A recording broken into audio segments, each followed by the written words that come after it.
듣고 나면 너도 심리학자처럼 생각하게 될걸? 안녕하세요. 여러분의 마음을 읽는 심리마스터 김서정입니다.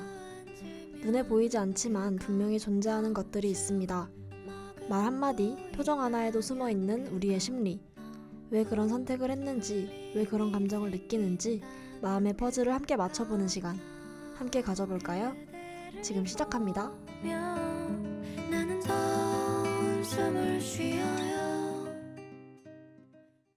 내가 많이 사랑해요. 그 누구도. 안녕하세요. 반갑습니다. 여기는 여러분의 지적 감성을 살짝 톡하고 자극해줄 알고 보면 쓸모있는 심리학 잡학사전. 저는 여러분과 함께할 심리마스터 김서정입니다. 지난 6화에서 어떤 이야기를 나누었는지 기억나시나요? 바로 생존자 편향을 다뤘었죠. 눈에 보이는 사례만 보고 전체를 판단하면서 드는 착각이라고 말했습니다.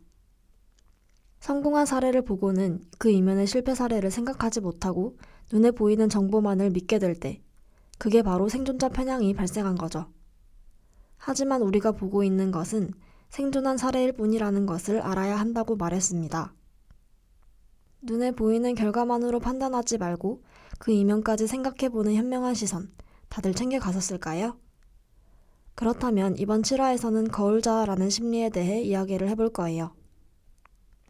심리학 개념을 알기 쉽게 설명해드리는 심리 잡학사전부터 여러분이 보내주신 고민이나 경험을 함께 나눠보는 마음의 메모, 마지막으로 가볍고 재밌게 즐길 수 있는 무의식 잡학사전까지 오늘도 함께 즐겨봐요.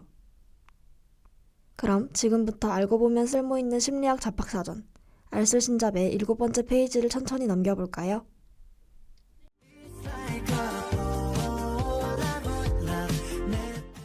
거울자아라는 말 들어보셨나요? 거울자아에 대한 개념 설명을 들으면 나는 나를 안다고 생각했는데 정말 그럴까? 하는 의문이 들 수도 있을 거예요. 또한 왜 우리가 때때로 타인의 시선 속에서 나를 정의하게 되는지 조금은 이해가 되실지도 모르겠습니다. 거울자아란 사회학자 찰스 쿨리가 제안한 개념이에요. 말 그대로 거울에 비친 나처럼 우리는 타인이 나를 어떻게 생각할지를 상상하고 그 상상 속의 평가를 통해 나 자신을 형성해 간다는 이론이죠. 조금 더 쉽게 설명하면 이렇습니다. 나는 내가 생각하는 내가 아니라 남이 생각할 나를 내가 상상한 그 모습일 수 있다는 거예요.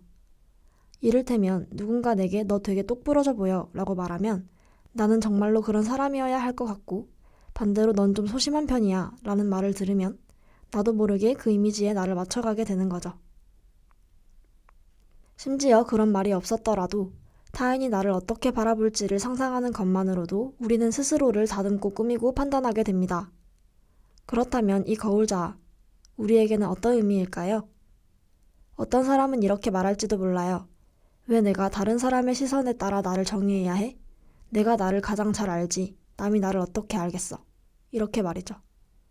하지만 한편으로는 우리가 완전히 혼자서는 나 자신을 잘 알기 어렵다는 점도 사실이에요. 예를 들어 누군가가 넌 참 배려심이 많아 라고 자주 말하면 우리는 그 말을 기억하게 되고 스스로도 나는 배려심이 있는 사람이구나 라고 생각하게 됩니다. 반대로 넌 너무 예민해 라는 말을 자주 들으면 실제로 그런 면이 강화되거나 그렇게 행동하려는 경향이 생기기도 하죠. 이처럼 우리는 주변 사람들의 말이나 반응, 표정, 태도에 영향을 받으며 조금씩 자신의 모습을 만들어갑니다. 그렇다고 해서 항상 다른 사람의 눈치를 보며 살아야 한다는 말은 아니에요. 중요한 건 타인의 반응을 참고하되 그 안에서 내가 어떤 사람이고 싶은지를 함께 고민하는 거예요. 다른 사람이 말하는 나의 모습이 정말 내 안에 있는 모습인지 아니면 그냥 그 사람의 시선일 뿐인지 한 걸음 떨어져서 바라볼 필요도 있습니다.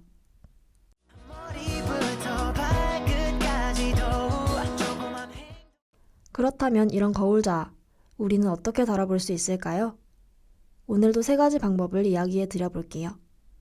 첫째, 타인의 시선을 정보로만 받아들이기입니다. 거울자아는 타인이 나를 이렇게 생각하겠지 라는 가정에서 출발해요. 하지만 그 시선은 대부분 내가 만들어낸 추측일 뿐 진짜가 아닐 수도 있죠.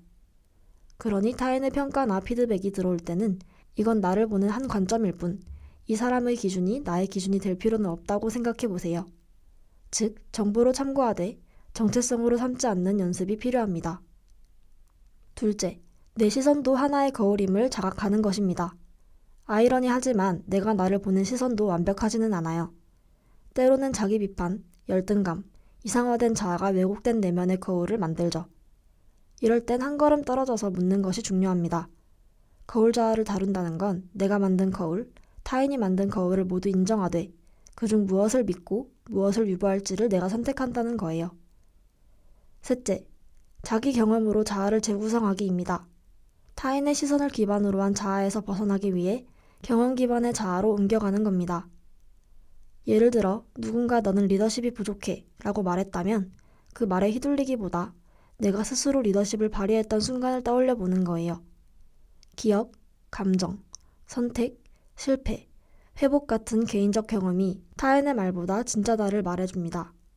그럼 이제 여러분의 이야기를 들어볼 시간이에요. 당신의 하루 속 잊히지 않는 말 한마디가 있다면 지금 이곳에 조심스레 꺼내주세요. 마음의 메모에서 함께 나눠요.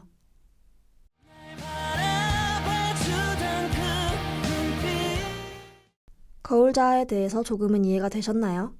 지금부터는 여러분의 일화나 고민을 나누는 마음의 메모 시간입니다. 오늘도 한 통의 사연이 도착했는데요. 함께 읽어보겠습니다. 안녕하세요. 저는 평범한 대학생입니다. 얼마 전 동아리 회의 끝나고 선배가 제게 웃으며 이런 말을 했어요. 넌 좀 도도해 보여서 처음엔 말 걸기 어려웠어. 그 말이 계속 마음에 남더라고요. 사실 저는 낯을 가리는 편이고 오히려 조심스럽게 다가가는 스타일인데 그게 누군가에겐 차갑고 거리감 있게 느껴졌다는 걸 그제야 알게 됐어요. 그 후로 생각이 많아졌습니다. 내가 알고 있는 나는 어떤 사람이고 다른 사람들이 보는 나는 또 어떤 사람일까? 누군가의 말 한마디에 내가 어떤 사람인지 흔들리는 나를 보면서 거울 자아라는 말이 떠올랐어요. 내 자아가 타인의 시선을 거쳐 만들어진다는 그 개념이 요즘 저를 꼭 닮은 것 같더라고요. 타인의 말 속에서 진짜 나를 찾으려 애쓰는 일이 가끔은 너무 피곤하고 혼란스럽지만 그 속에서 조금씩 진짜 내 모습을 알아가고 있다는 생각도 들어요. 누군가의 말에 마음이 흔들렸을 때 그 말이 진짜 나인지 아니면 잠깐 스친 인상일 뿐인지 고민하게 만들었던 그 순간의 이야기를 조심스럽게 전해봅니다. 소중한 이야기 들려주셔서 감사합니다. 누군가의 한마디가 마음에 오래 남아 나 자신을 돌아보게 되는 순간 참 복잡하고 혼란스러운 감정이 교차하죠. 우리가 보는 나와 타인이 보는 나는 조금씩 다를 수밖에 없고 그 차이 속에서 흔들리는 건 너무 자연스러운 일이에요. 하지만 누군가의 말이 진짜 나라고 단정짓기보단 그저 스쳐 지나가는 하나의 의견일 뿐이라고 생각하며 내 마음과 내 진심을 가장 먼저 믿는 사람이 되길 바라봅니다. 어떻게 생각해? 어떻게 생각해?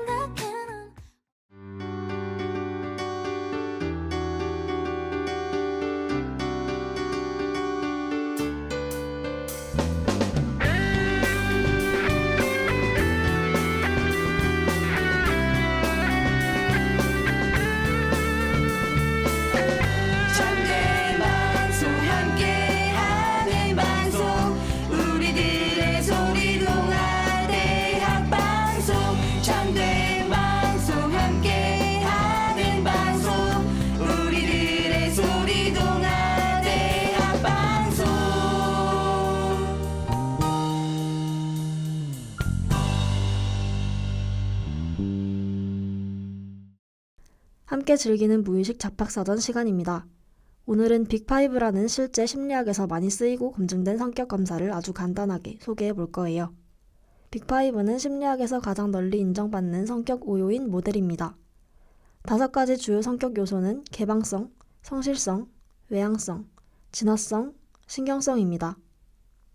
제가 앞으로 말씀드릴 문항들에 대해 본인의 느낌에 가장 가까운 점수를 1점 전혀 그렇지 않다부터 5점 매우 그렇다까지 매겨보세요. 총 5문항입니다. 첫 번째, 나는 새로운 경험을 즐기는 편이다. 새로운 경험을 즐기는 편이라면 5점, 그렇지 않다면 1점에 가깝게 점수를 주면 됩니다.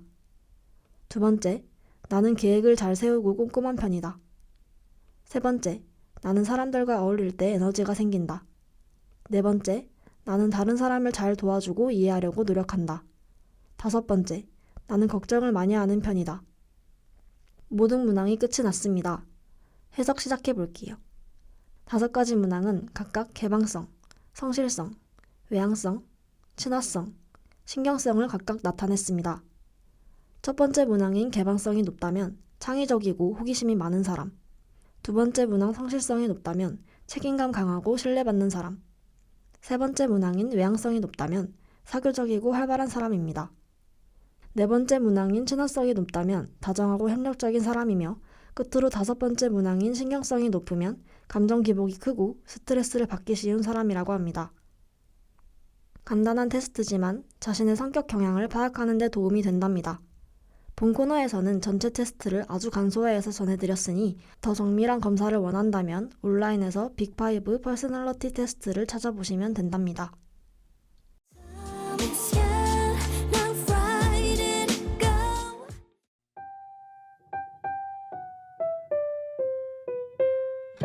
제가 준비한 심리 테스트는 재미있었나요? 삶이 조금 더 선명해지는 곳, 당신의 마음에 귀 기울이는 이곳 알쓸짐잡에서는 오늘 거울자아를 다루어 보았습니다. 다음 주 이 시간 일상 속 심리를 깊이 알고 싶다면 다시 또 방문해주세요. 오늘 이야기는 유튜브와 다음미디어 센터 홈페이지에서 다시 들으실 수 있답니다. 지금까지 제작과 송출의 황수빈 PD, 저는 심리마스터 김서정이었습니다. 다음에 또 만나요. 안녕.